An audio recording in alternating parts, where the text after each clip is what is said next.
Hi student, कैसे हैं आप सब। मैं आशा करता हूँ आप बिल्कुल ठीक होंगे। मैं आज इस वीडियो में लेकर आया हूँ अम्ल, क्षार व लवण। अम्ल क्या होते हैं? वे पदार्थ जिनका स्वाद खट्टा होता है तथा जो नीले लिटमस पेपर को लाल कर देते हैं, अम्ल कहलाते हैं। ठीक। अरहीनियस के अनुसार अम्ल वे पदार्थ होते हैं जो जलीय विलयन में H+ आयन देते हैं, यानी कि धनायन देते हैं। H के साथ क्या देते हैं? धनायन देते हैं, अम्ल कहलाते हैं। अम्ल दो प्रकार के होते हैं। पहला प्रबल अम्ल, दूसरा दुर्बल अम्ल। प्रबल अम्ल क्या होते हैं? जो जलीय विलयन में पूर्ण रूप से वियोजित हो जाते हैं, अर्थात जिनमें कार्बन और हाइड्रोजन की संख्या जितनी कम होती है, ऐसे अम्ल प्रबल अम्ल कहलाते हैं। दूसरा है दुर्बल अम्ल। ऐसे अम्ल जिनमें जो पूर्ण रूप से वियोजित नहीं होते हैं जलीय विलयन में, क्या कहलाते हैं? दुर्बल अम्ल कहलाते हैं। इनमें कार्बन और हाइड्रोजन की संख्या प्रबल अम्ल से ज्यादा होती है, इसलिए क्या कहते हैं? दुर्बल अम्ल कहते हैं। भाई देखते हैं, पहला है अम्ल, क्षार व लवण। अम्ल वे पदार्थ जो स्वाद में खट्टे होते हैं तथा नीले लिटमस पेपर को लाल कर देते हैं, अम्ल कहलाते हैं। दूसरा है अरहेनियस के अनुसार, अरहेनियस वैज्ञानिक थे, उन्होंने बताया अम्ल वे पदार्थ हैं जो जलीय विलयन में H+ धनायन देते हैं, अम्ल कहलाते हैं। इनमें हाइड्रोजन उपस्थित रहता है। अम्लों में हमेशा हाइड्रोजन उपस्थित रहेगा। क्या रहेगा? हाइड्रोजन उपस्थित। अम्ल दो प्रकार के होते हैं, एक होता है प्रबल अम्ल, एक होता है दुर्बल अम्ल। प्रबल अम्ल क्या होता है? वे पदार्थ जो जलीय विलयन में पूर्णतः वियोजित हो जाते हैं तथा आयन देते हैं, प्रबल अम्ल कहलाते हैं। प्रबल अम्ल कहलाते हैं। प्रबल अम्ल कहलाते हैं। इनमें हाइड्रोजन व कार्बन की संख्या जितनी कम होगी, अम्ल उतना ही प्रबल होता है। जैसे पहला HCl क्या है? हाइड्रोक्लोरिक अम्ल। HNO3 नाइट्रिक अम्ल। H2SO4 सांद्र सल्फ्यूरिक अम्ल। जब H2SO4 को जलीय विलयन में करते हैं तो क्या होता है? H2 क्या करता है? 2H+ का आयन दे देता है, SO4- से 2 आयन देता है। ये जल में पूर्ण रूप से विलय हो जाता है। उसके बाद क्या है? दुर्बल अम्ल। वे अम्ल जो जल में पूर्णतः वियोजित नहीं होते हैं, दुर्बल अम्ल कहलाते हैं तथा इनमें हाइड्रोजन और कार्बन की संख्या प्रबल अम्ल से ज्यादा होती है। जैसे HCN, CH3COOH, HCOH, एसिटिक अम्ल और फॉर्मिक अम्ल, हाइड्रोजन साइनाइड, ये सब क्या? दुर्बल अम्ल है। HCHOH क्या? फॉर्मिक अम्ल। ये अम्ल तो चींटी, ततैया, ये मच्छर वगैरह काटते हैं, जलहंसी होती है, ये उनके डंक में पाया जाता है। ठीक है, समझ में आया? अम्लों के भौतिक गुण। इनके भौतिक गुण का मतलब क्या है? इसके इनका साफ साफ दिखाई देना होता है, जिसे हम आंखों से देख सकते हैं। वो कैसा गुण कहलाता है? भौतिक गुण कहलाता है। पहला भौतिक गुण क्या होता है? इनका जो स्वाद होता है, जो हम चख सकते हैं, क्या कहलाता है?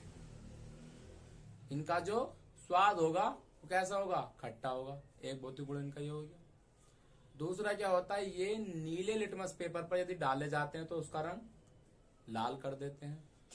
तीसरा क्या होता है? ये संक्षारक प्रकृति के होते हैं। संक्षारक प्रकृति का मतलब होता है किसी भी चीज को धीरे धीरे नष्ट कर देना। संक्षारक का मतलब क्या होता है? किसी भी चीज को धीरे धीरे नष्ट कर देना। जैसे इससे पहले वीडियो में बताया था ऑक्सीकरण। ऑक्सीकरण में संक्षारक, विकृत, गंधिता, ये सब आते हैं, मैंने बताया। संक्षारण क्या होता है? जैसे किसी धातु को वायु की उपस्थिति में रहने दें और वो नमी के कारण धीरे धीरे नष्ट हो जाता है, क्या कहलाता है? संक्षारक कहलाता है। तो अम्ल जो है वो कैसे होते हैं? संक्षारक प्रकृति के होते हैं। ये किसी भी चीज को धीरे धीरे नष्ट कर देते हैं। जैसे कागज, लकड़ी या ये हमारी त्वचा, इस पे यदि अम्ल गिर जाए तो क्या कर देता है? इनको नष्ट कर देता है। ठीक है, जैसे मैंने बताया अम्लों के भौतिक गुण। पहला क्या होता है? अम्ल स्वाद में खट्टे होते हैं। नंबर दूसरा, नीले लिटमस पेपर को लाल कर देते हैं।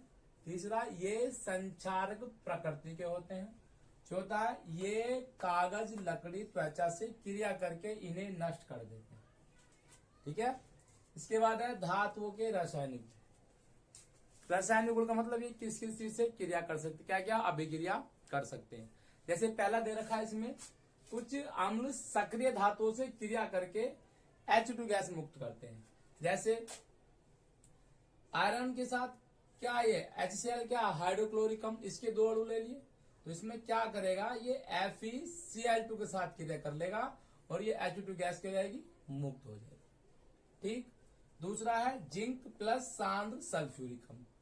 तो जिंक की क्रिया सांद्र सल्फ्यूरिक अम्ल से कराते हैं तो क्या करता है, Zn इसके साथ आ जाएगा और H2 को मुक्त कर देता है।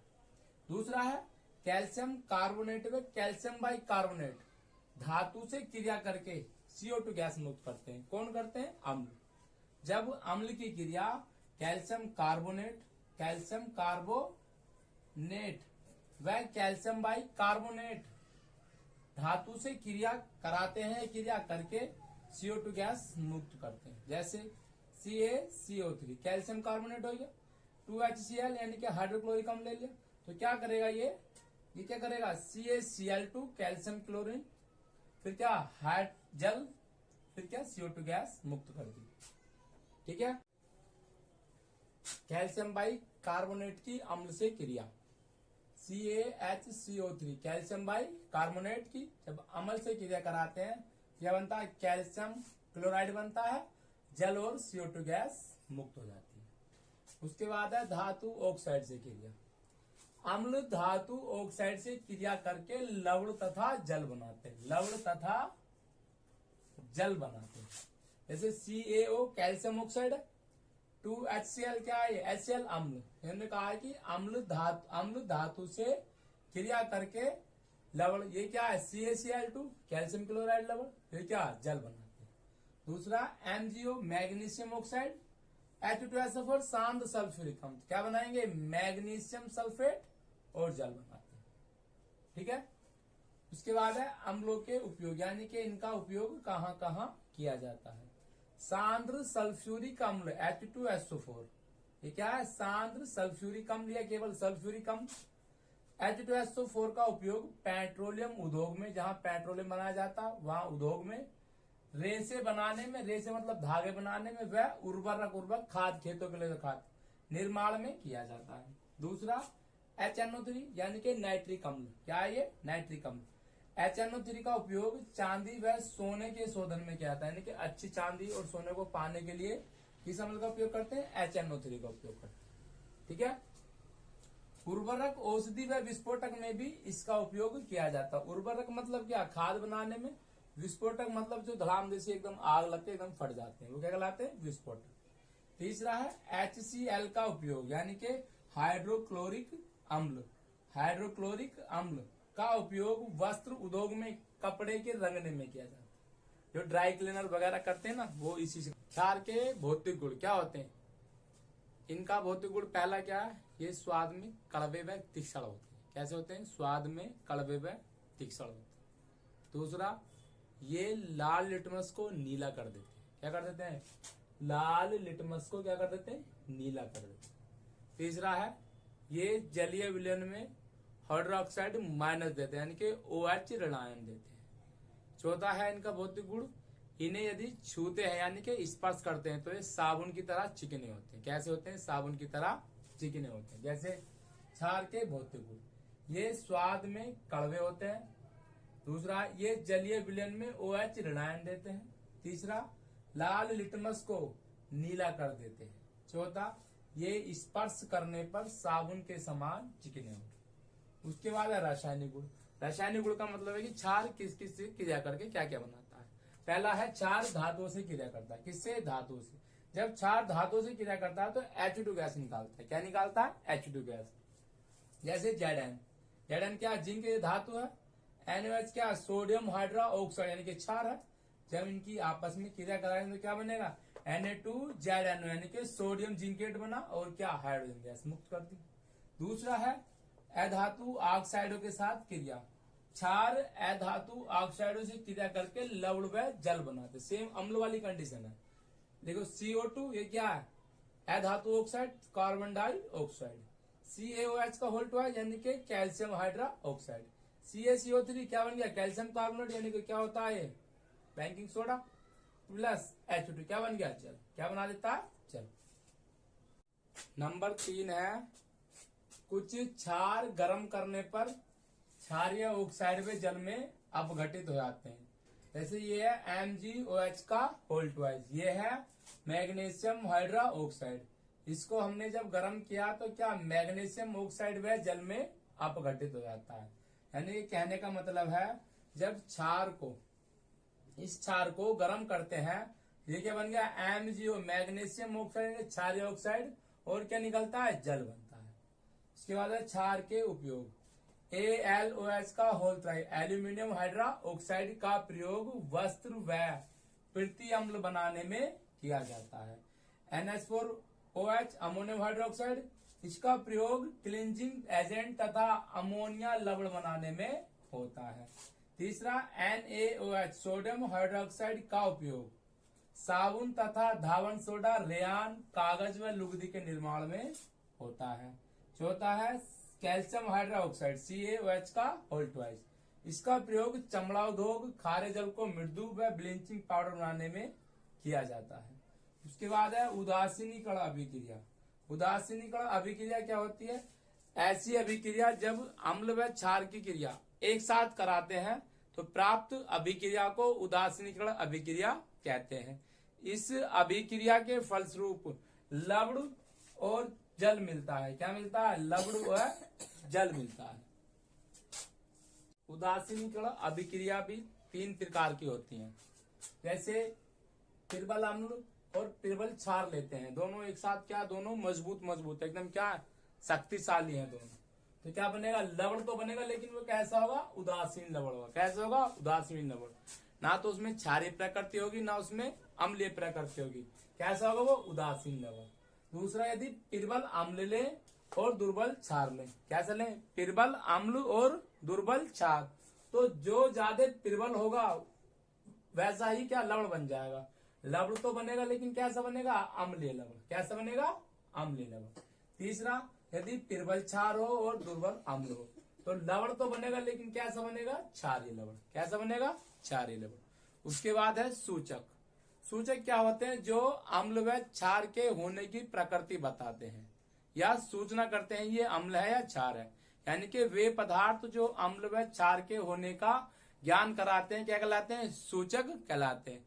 अम्ल व क्षार की प्रकृति बताने के लिए लिटमस पेपर, मैथिल ऑरेंज, फिनोल्फेथिलीन का प्रयोग किया जाता है। उसके बाद है सूचक। देखो, वे पदार्थ जो अम्ल व क्षार का ज्ञान कराते हैं सूचक कहलाते हैं। अम्ल व क्षार के लिए लिटमस पेपर, मैथिल ऑरेंज व फिनोल्फेथिलीन प्रयोग में लाते हैं। उसके बाद है प्राकृतिक सूचक। प्राकृतिक सूचक मतलब क्या, जो प्रकृति से प्राप्त होते हैं प्राकृतिक सूचक कहलाते हैं। जैसे लाल पत्ता गोभी, दूसरा हल्दी, तीसरा लिटमस पेपर आदि। उसके बाद है संश्लेषित सूचक। संश्लेषित सूचक क्या, जो प्रयोगशाला में बनाए जाते हैं क्या कहलाते हैं, संश्लेषित सूचक कहलाते हैं। जैसे फिनोल्फेथिलीन और मैथिल ऑरेंज। एक होता है गंध युक्त सूचक, यानी कि ऐसे सूचक जो गंध से पहचाने जाते हैं क्या कहलाते हैं, उन्हें गंध युक्त सूचक कहलाते हैं। जैसे बिनोल है, प्याज है आदि, ये सब क्या है, गंध युक्त सूचक। जैसे ये देख रखा है तुम्हारा प्राकृतिक सूचक। प्रकृति से प्राप्त सूचक प्राकृतिक सूचक कहलाते हैं। जैसे लाल पत्ता गोभी, हल्दी, लिटमस पेपर आदि। उसके बाद संश्लेषित सूचक, प्रयोगशाला में निर्मित सूचक संश्लेषित सूचक होते हैं, यानी कि जिन्हें प्रयोगशाला में बनाया जाता है क्या कहलाते हैं, वो संश्लेषित सूचक कहलाते हैं। जैसे फिनोल्फेथिलीन, मैथिल ऑरेंज आदि। तो स्टूडेंट्स, मैं आशा करता हूं आपके समझ में आया होगा।